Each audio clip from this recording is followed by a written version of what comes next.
was part of the IBF organization. After the fight was stopped in the 10th round, another fight. You just got bodied, no cap. Fans and also fans who came from outside the venue rushed in, throwing whatever they could get their hands onto into the ring.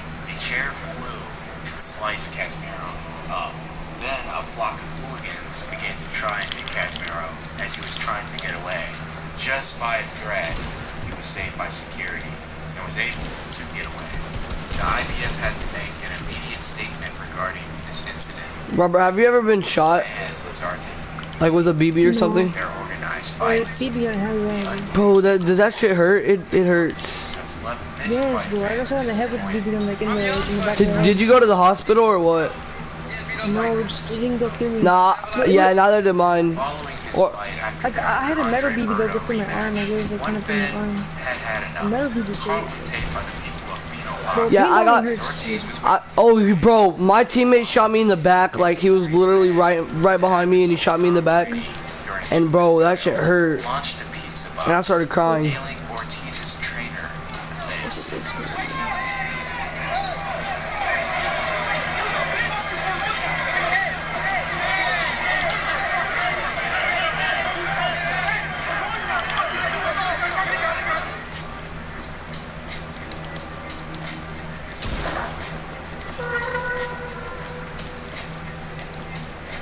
Following after Canelo's comeback fight, Where you at? Arislandi Lara bombed Canelo's post-fight. You want a box fight again? To call him out for a fight. Buenas noches, quiero felicitarte por la gran pelea que tuviste, hiciste bien tu trabajo. Que quiero felicitar también a tu equipo, que hicieron un buen trabajo y felicidades. Where you at though? Aquí frente I'm not spawning. Alright, I'm shooting, come to me.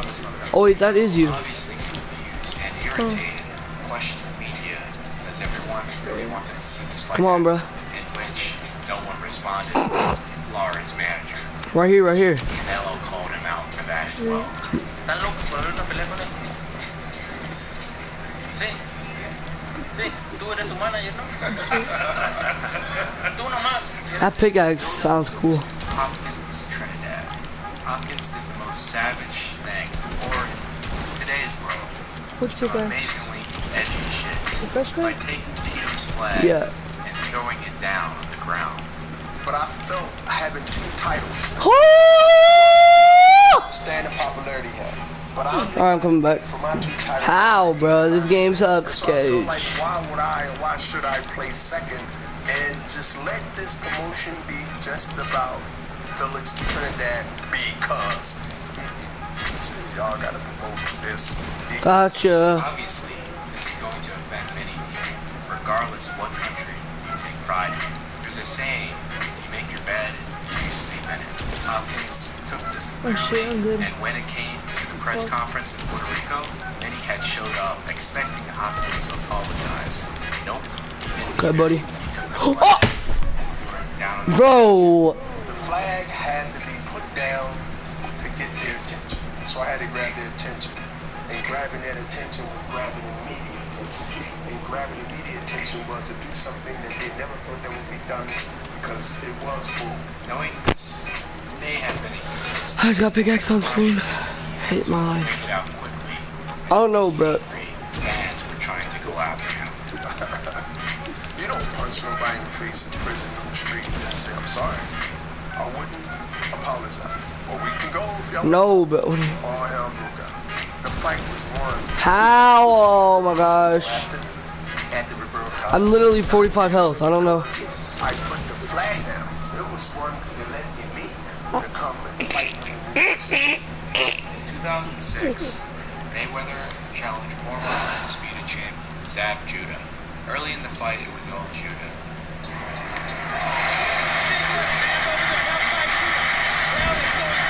Mayweather was able to make slight Bro, how? Judah off and completely outclassed him. A frustrated Shit don't make sense. low blow to Floyd and hit him behind the head. This made Roger Mayweather come into the ring and go after Zab. With Roger going after Zab, No, I'm not. Oh my god. What the fuck are you doing? Roger, that a riot broke My out god, you're fucking annoying. in both camps. Roger, Yoel, and Zab were all suspended and fined out and everything happened, I stayed calm. I ain't gonna get involved with this shit and fuck my money up. But I would have to say, Roger almost gave Floyd his first loss because he had made the mistake of stepping in the ring, which by boxing rules is an automatic DQ. And on top of that, this is part 1 to Boxing. For future installments, You fucking shot me twice before we even started. it's you.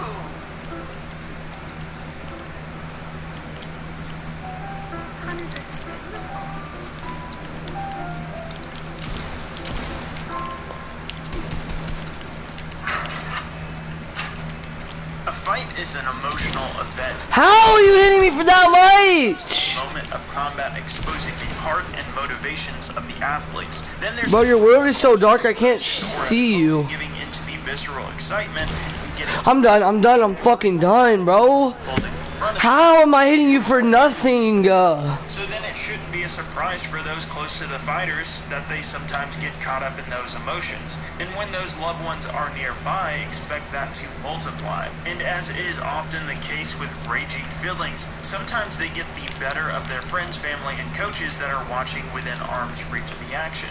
And when this does happen, it can sometimes even boil over into calamity. Oh my god, my ear, bro. As a Shit, result. I'm done, I'm getting off. Point, and these are 10 times a fighter's team went crazy. Number 10. What East. To be fair, the circumstances behind this Go to my fucking island, I can't fucking see you, bro. panic when Omer Solmaz and Felix Schiefarth met for the featherweight title at German MMA Championships 18. All was normal. Your island is so bad, I can't fucking see shit. Top position and unleashing a flurry of hard ground and pound strikes on his opponent. Schiefarth's corner threw in the towel as Solmaz was going to town on him. The problem was the referee did not see that as the towel landed outside of his view. The unanswered strikes continued as Schiefarth turned over, giving his back and making the situation worse. Just as the ref was moving in to call for the TKO, one of Schiefarth's cornermen leaped to the fence to break it up. And so then immediately both teams stormed into the cage in what looked like would be the beginning of a wild and chaotic melee. Here, bro. Fuck you, don't. No, bro, we're doing combats. The scene turned into a big victory party for Solmaz. Number 9, McGregor versus Goddard in the commission. Part of what makes Conor McGregor a global superstar beyond the confines of MMA is his tendency to let it all out. Bitch, get fucking destroyed. The weigh-ins, the outpouring of joy I wasn't and even trying to swagger and read. You shit on, kid. Your fucking mom is dead. assessment of his Come on, bruh. performance even in defeat. But when this man goes off the rails, it's memorable for all of the wrong reasons. One such display was at Bellator 187, where McGregor was in attendance. Oh! Teammate Charlie. Told you. Just moments after referee Mark Goddard pulled No forward traps. John Redmond in what appeared to be a Just telling you that. sequence as the round ended, McGregor left his cage-side seat as an audience member over the fence and jumped. Why am I? Hold on. I got a down arrow. When Goddard tried to control the chaotic scene, McGregor followed him to the other side of the cage. Alright, to show wait, him, no. Along with what we can assume Alright, I think I'm were ready. friendly words, obviously not, or Redmond was caught in the middle of this as commission officials actually bumped into him as a freshly concussed fighter while they tried to contain McGregor. The Notorious was not done though, as he tried to re-enter the cage twice more after that, and he even slapped one official who stopped him from climbing the fence. To make matters even worse, Goddard hadn't officially stopped the fight. In his post-fight statements posted on Facebook, he intended on seeing Oh my god. corruption by McGregor and those plans. Number 8, Mother Dearest. There's nothing like the love of a mother. At Ohio Fighting Championships 20 in Columbus, everyone in attendance saw this first. Fucking bullshit, bro. Joe Fisher met to make Pumps. That's fucking bullshit. competition was very short-lived. So much Frazier bullshit, bro. quickly landed a takedown, took his opponent's back, and sunk in a rear naked choke only 36 seconds into the fight. Fisher refused to tap, and Frazier did not let up, causing inevitably Fisher How? to knock out and collapse with Frazier still attached to him, in what ended up being a pretty vicious submission. The violent crash caused the small audience to erupt with cheers. One person that didn't cheer in excitement was Fisher's mother. As Frazier celebrated his victory and the referee tended to be fallen fighter, she managed to scale the fence, which stood 9 feet tall, off of the ground to check on her son. She even pushed the referee when he tried to get her to leave the cage. Seconds Let's go. later, a Columbus police officer entered to escort the worried mother out of the 1-1. Number 7. I think there's something in my throat. Edmund Tarverdian has made quite the reputation of himself as head coach for the Glendale Fight Club. His antics have drawn the ire of Brendan Shaw, Ronda Rousey's mom, the IRS, and a vocal contingent of the MMA world. His brash personality and screaming from the corner went a step way too far for Fabricio Verdum at UFC 203 after coaching Travis Brown to a You have a fucking pump too, kid. heavyweight champion. As you'll hear in No, the I know, but like, I rounds, asked myself, I said, why do I have a irate. phone? First with the jab, double jab, chest jab. Oh. And then you can do whatever you want. Get the fuck up and do it. So we won't fucking cry. Let's go. In this seeming fury, Put the wall behind you. I'll shoot. Put the wall behind you. Verdum this time and approached him aggressively Alright. while Gary Copeland and Bruce Buffer were preparing to make the official announcement after the fight. What? Verdum decided enough was enough and teep kicked the coach. And right after that, Copeland quickly pushed Tarverdian outside of the cage as members of Verdum's team restrained him, despite the really cool fight stance he took GG. after landing the kick. After the fight, Verdum shared some of those kind words that provoked him to kick. You say, motherfucker, sir, shut up your mouth, motherfucker. Say what? Number 6, stop the fight already. One of the most jarring things to witness in MMA is a fighter being struck after being knocked out. Stop! He's already dead! This was the scene at Titan Fighting Championships 52 where featherweight Jason Suarez put his strap on the line against Bitch. Uruguay. Late in the opening round, Suarez landed Wow. buckled Uruguay. As the challenger tried to regain his balance, Chain the boss is goated. again with a hard right hand that sent him Fuck, he is? to the floor. Huh? Is he bad? Fuck, he is. Yes, he is. He's okay, he's decent. Several unanswered He's blows not before the referee He's not better than me or you, but he's still the decent. sight of seeing their man Yeah, I saw his combo. That shit was ass. into a frenzy. One of his cornermen attempted to climb the cage while yelling at Suarez until another man outside of the cage restrained him. My gosh! Contained but still hanging on the fence. Like my brain doesn't. Fuck. Suarez ran into the cage to throw a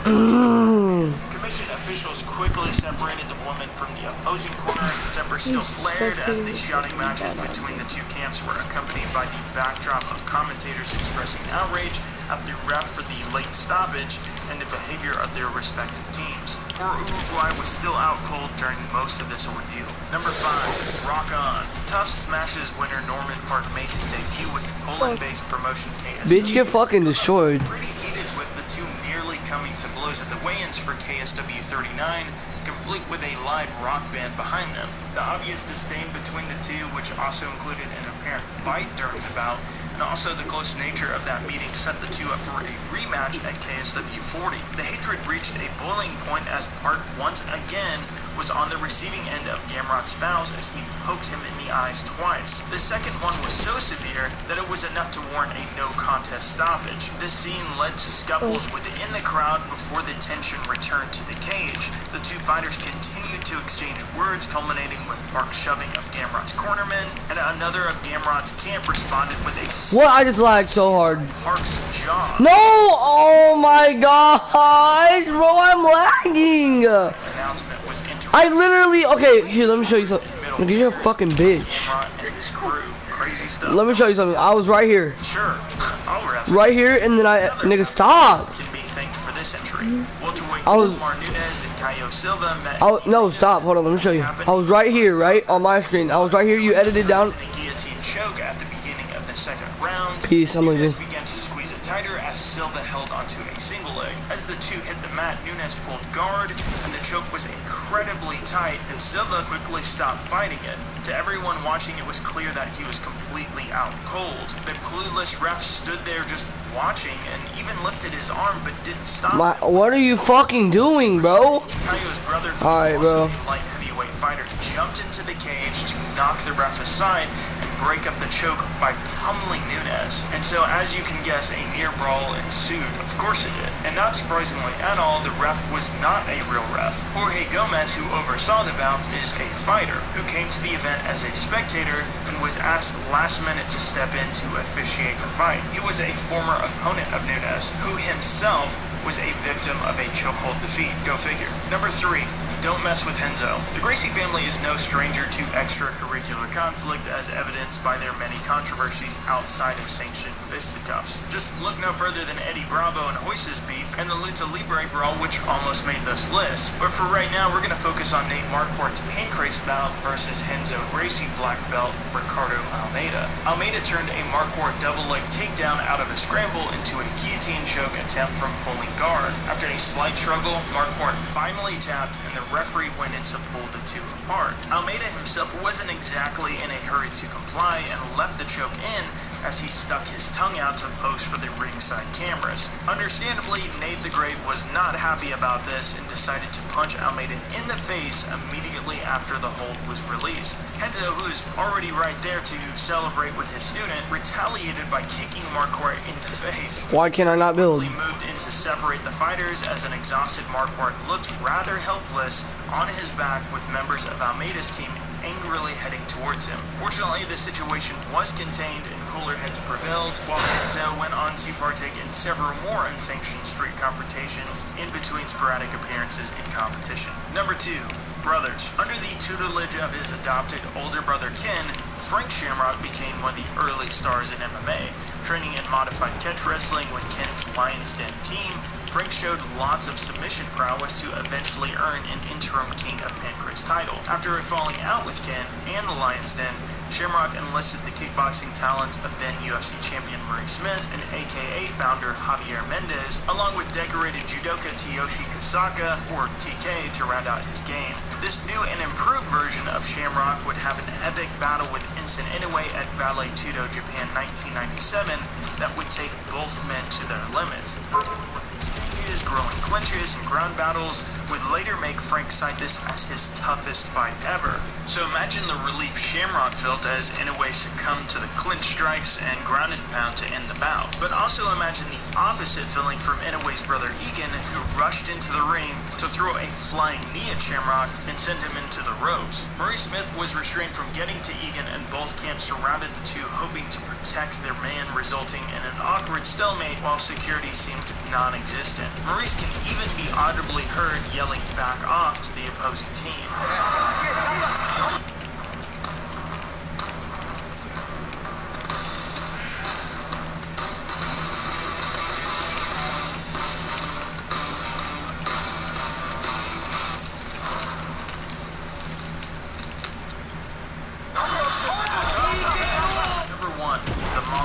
Despite some missing footage on this one, this story is just way too insane not to make number 1. Rick Slayton had a pretty unremarkable career as he fought only 5 times and stopped competing with a losing record. Despite having fought 2 notable names in eventual UFC interim heavyweight champion Shane Carwin and Bellator welterweight title challenger Lawrence Larkin, his most notable moment is far, far more dramatic.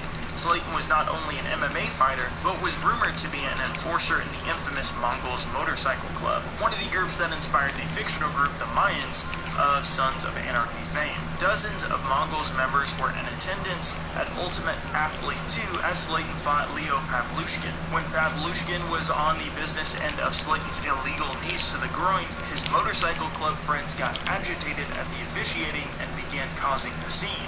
Footage and pics of the falling were hard to come by as it happened in 2002, and they were largely withheld because of the controversy, but multiple reports reveal a disturbing combination of security and alcohol that started a regrettable chain of events. Beer thrown from the Mongols landed on an innocent member of the audience, who responded by tossing a drink back towards them, perhaps not fully understanding who they were. So this caused a full-blown riot to ensue as the bikers converged on that entire section of the crowd and began fighting everyone there. It took San Bernardino County sheriffs in full riot gear armed with M16s to contain control of the situation.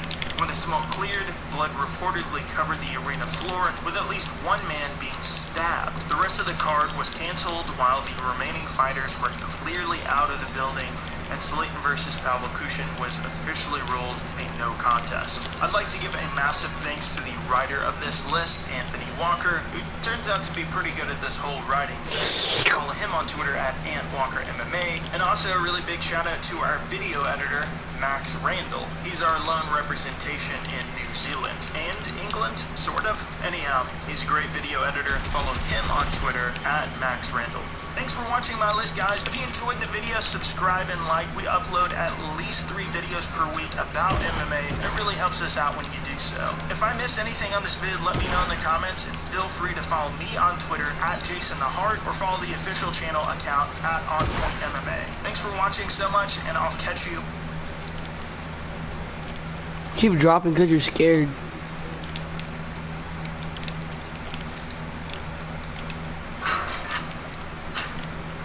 Elite MMA fighters almost never step into competition feeling 100%, and this is expected given the intensity of their training regimens. Although when fight night comes, the adrenaline hopefully kicks in, and any small nagging injuries will quickly be forgotten when they are trading punches and kicks. But on occasion, fighters sustain serious injuries that should... What? My gun doesn't shoot. Months, but whether due to money or even outright self... And I hit you with the fucking trap and you got full shield. Regardless, here we're going to look at the times fighters suffered severe injuries prior to the fight during training, and then ended up somehow winning in spite of it. I'm Jason from MMA On Point, and these are the 10 biggest MMA wins with massive injuries. Number 10, Rafael dos Anjos versus Anthony Pettis. To win a UFC championship is probably on top of every MMA fighter's list, and it must be incredibly nerve-wracking when an entire career's work balances on one single fight. In the case of RDA, he had 17 UFC fights behind him, and over a decade-long career before he was finally granted a title shot. However, 3 weeks before the biggest fight of his life, RDA partially tore the MCL in his knee while sparring, and subsequently considered pulling out of the contest. But without knowing the UFC would offer him another chance at the title again, Dos Anjos decided he had no choice but to compete anyway. He was unable to wrestle and was very limited with his kicking game for the final weeks of training camp, which is obviously terrible for a pressure fighter like him. But nevertheless, he would dominate from bell to bell, winning all 5 rounds against the heavily favored Anthony Pettis to claim the UFC's lightweight title, and undoubtedly the highlight moment of his career to date, all the while nursing a debilitating injury. Willow's a bitch. Many others out of the competition. Number 9, Johnny Hendricks versus Robbie Lawler. When I hear Johnny Hendricks, I think of huge power punches, an outstanding NCAA Division I wrestler, and yeah, his weight cut difficulties too. But for his UFC welterweight title fight with Robbie Lawler in 2014, Hendricks had... Imagine fucking turtling in a creative game. You're a bot. Came through a tough weight cut to claim UFC gold at the time of being offered the fight. Hendricks was returning from an incredibly controversial split decision He's better than you. with even Dana White being outraged by the judges' scorecards. Does anybody here think that Johnny Hendricks didn't win the fight? So understandably, after GSP left, he was the one to get a shot at the vacant title. However, while preparing for the bout with Lawler, Hendricks tore his... Oh, Chain is goated. Hold on, let me 1v1 Chain. I just hit him for 130. Near impossible to take Lawler down come fight night. And a knock on He doesn't put flats over his boxes. to retain excess water weight, which may explain He spams traps, doesn't get him anywhere. to make championship weight. Other people have their theories, but it makes sense at least. Despite this and fracturing his shin during the first round, Christ, Hendricks came out on the right end of the scorecards after a hard-fought... What are you doing, kid? Holy fuck. ...pinnacle of his career in MMA and celebrated by getting... You do that every game. Just days later. Hey, yo, let me kill you for the health. Number 8, Luke Rockhold versus Chris Weidman. When these Really two quick, men, really both quick. men were in fine form. Rockhold, the former Where you at? Force champion, had 4 straight finishes in the UFC, while Weidman remained with 3 UFC middleweight title defenses to his Dang, name. you just got shit on. Contest with injuries and infections. Where is he, bro? Training camp. Weidman revealed he broke his foot in the lead-up, but believed he was talented enough to still be victorious. Unfortunately for him, he was proven wrong. Rockhold, who won the UFC title after vicious ground. And in the post-fight presser, Rockhold explained he was battling staph infection and cellulitis in his foot in the weeks up to the fight. The antibiotics he was taking No, not you, him. his energy levels, leaving him extremely lethargic, and his foot was also swelling up even on the day of the Bro, he's so bad. I killed him twice at 6 health. only adrenaline He's so... 4th round, and when the fight was called off, Rockhold stumbled to the center of the octagon and just collapsed with no doubt exhaustion and relief, proclaiming he had never felt that depleted in his entire life. You don't even know, like, the stuff that happened to me in this camp is undescribable. I had a staph infection, a cellulitis in my foot. I've been on antibiotics last 2 weeks, so it's been a rough one. Number 7, Junior Dos Do you not have PlayStation Plus yet? Is your mom not home from work? With Velasquez in early 2011, both men When's she getting home? carrying severe injuries they sustained only a few weeks before. Oh, I just shit on him. Velasquez famously suffered a partial tear to his ACL 2 weeks before the fight, while Dos Santos tore the meniscus in his left knee only days after. Dos Santos explained he was on crutches and physically could not walk just 10 days before the fight, which is plenty worrying enough to make him pull out of the contest, and either of these Oh, go to game chat, go to game chat. for several Yo, months. Chain. But with the immense pressure of being the only fight scheduled to air for the first card ever for the Yo, Chain the boss. national television and kicking off the Fox deal, Chain the boss, yeah? decided to fight anyway. And to JDS's credit, he withstood some Wait, oh, my game chat doesn't work. before he dropped and finished the then undefeated I don't know, when I go to game chat, it still, UFC's heavyweight title. it doesn't work. Although Kane would get his revenge twice against JDS during their trilogy, this victory is undoubtedly the highlight moment of Junior's entire career, while 9 million people watched live on American television. Number 6, Dominic Cruz versus TJ Dillashaw. After not one, not two, but 3 ACL surgeries and a groin tear, jeez, Dominic Cruz had fought just once in almost half a decade, and still, he had to manage an injury in the build-up to his return title fight against TJ Dillashaw, who is holding the title Cruz vacated and never lost since early 2014.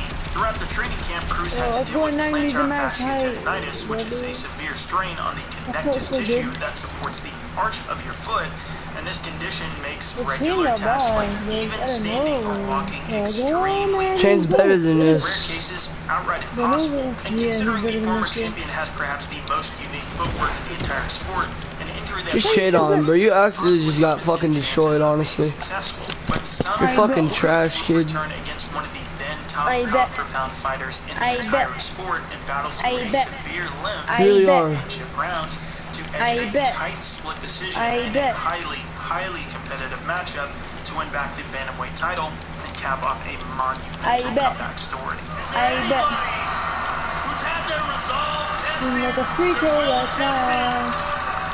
more than you. I'm sharing this with you guys. Thank you so much for the support of the fans. I've never felt the love like I have with this one, guys. You know, the only thing surprising is I just Chain. myself. That's what this was. Honestly, Is that you or Chain? me, except for me, I've been through too much. Number 5. My god, why does he shoot down? Before Usman defeated Woodley, it appeared as though Tyron was going to hold onto the welterweight strap for a very long time. As champion, he twice shut down Stephen Thompson's flashy kicking game, prevented Damian Maia from using his world-class BJJ, and capped it off by derailing the Darren Till hype train. And although 170 pounds is a talent-rich division, Woodley was winning by any means necessary in taking out contenders in the process. That was until Usman comfortably won all 5 rounds against Woodley to become the new world champion. The result itself surprised many, as Woodley is also a high-level wrestler with knockout power and was controlled through most of the fight despite his wrestling background. And if you had to guess which fighter was injured coming in, you'd Bro, can you stop third-partying? Goddamn. Woodley. But no, Usman actually came in with a fractured foot and a double hernia. Get bodied, and bot. he probably entered the octagon somewhere around his notorious 30% comments. Sitting at about 30%. While speaking on the Joe Rogan podcast soon after, Usman explained he was limping throughout the entire fight week and constantly was undergoing treatment. After the victory, he finally had surgery to address the hernias, showing just what he had to come through in order to earn his belt. Number 4, Chuck Liddell versus Tito Ortiz 2. No doubt one of the biggest rivalries ever, if not the biggest rivalry for MMA. That is until it became, well, a massive bummer and cautionary tale for fighters wanting to come out of retirement when they fought again for some reason in 2018. But forgetting that, their 2 matchups in the mid-2000s were huge. Oh, it's raining, bet. UFC with their second contest. Bro, it's raining. Let's fucking go. Do you like when it rains, Robert? Yeah. For the first time in the organization's history, and it almost never happened. Robert, you wanna watch YouTube and get in bed? While preparing for the heavily anticipated rematch. In simple terms, your MCL is a ligament that connects your shin to your thigh, and without it, the knee becomes severely unstable.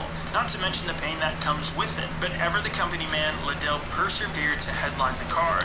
On fight night, the Iceman stopped Ortiz for the second time to retain his light heavyweight title, as if some mere injury. No, bro, he literally is third party like a bitch, bro. Ortiz. But to make matters worse, Liddell also dealt with a popped tendon on the middle finger of his left hand to add to the pain, who's already suffering en route to defeating his greatest rival. Number 3, Conor McGregor versus Chad Mendes. When you think back to Conor's second my kid, hop the fuck off. This is Conor McGregor's fucking son, to focus on Mendes accepting the fight on short notice. Chad Mendes. He was winning the bout until fatigue. And why is he in here? Why is fucking Shane in here, bro? We're trying to 1v1 and or we're trying to kill each other, and then he's just sitting there spamming. Can I kick him? Yo, go to game chat and tell him to leave. Often does get overlooked, and in his 1, 2, 3, 4, 5. Hey, Stole one, that nigga stole one, that nigga stole one, yeah, he stole one, he took one. 3, that's 3, and that's 1. This is an injury that typically takes 6 to 9 months to recover from. I'll be back. Hey, go to game chat and tell him to leave. Physically could not stand up straight, and they had 0 wrestling practice rounds in camp, which is obviously awful preparation if you're facing a difficult stylistic matchup with Mendez's NCAA Division I wrestling background. But with the experience of recovering from an ACL tear before McGregor made it to the octagon and overcame early adversity to KO Mendez in the standout performance of his career at that time, despite the worst preparation of his career leading up to it. Number 2, George St. Pierre versus Michael Bisping. Welterweight GOAT made his long-awaited comeback to MMA after 4 years away from the sport, returning in his first ever middleweight contest at the top order, and the UFC's title was on the line against reigning champion Michael Bisping. To accommodate for changing weight classes, George explained on the Joe Rogan podcast that he was just constantly eating in order to put on the extra bulk as not to be significantly outsized by Bisping, who, if you remember, previously fought as high as 205 pounds. But due to the excess eating, GSP was regularly throwing up his food, and it was this that he's attributed to the development of ulcerative colitis, the condition that brings problems like severe stomach pain, rapid weight loss, incredibly bad for somebody trying to gain weight, diarrhea, and it was something that could have easily signaled the end of his sporting career. It caused GSP's training camp to begin just 4 weeks out after he physically felt unable to train. But the Canadian came through to choke Bisping out and claimed the 185-pound title. Although GSP opted to vacate the belt shortly after, with the illness being a key reason, George's performance at UFC 217 put an added exclamation mark on his already illustrious career. Number 1, Anderson Silva versus Chael Sonnen 1. Remember that incredible 5th round triangle armbar that Anderson pulled out of nowhere after being dominated by Chael Sonnen for 4.5 rounds? Well, it's even more spectacular considering that he was already injured and in fact close to pulling out of the fight altogether. Just over a week before the contest, Silva suffered a rib injury in his final sparring session and was in extreme pain, struggling to even breathe normally. Obviously concerned about his plight, Silva got an x-ray, which highlighted severe bruising, and he was advised not to compete. But regardless, the champion went out and defended his middleweight title in probably the most challenging fight of his unprecedented 16-fight win streak. During the contest, Silva absorbed almost as many strikes as he had in his previous 11 combined fights total, and still somehow mustered the iconic submission victory at pretty much the last moment possible. It's like that cliche moment in movies where a hero disables a bomb or gets out of trouble right as the timer reaches 0. But this is way better because it actually happens. Phenomenal stuff. This stoppage is undoubtedly one of the greatest moments in UFC history, all the while he was managing a severe injury. It's important I should take the time to thank Charlie Howard for writing this list. He spent a lot of time on it. You can follow him on Twitter at MMA_Charlie, or you can follow our video editor. His name is Max Randall. You can follow him on Twitter at Max_Randall, or you can have a good day. Thanks for watching my list, guys. If you enjoyed the video, subscribe and like. We upload at least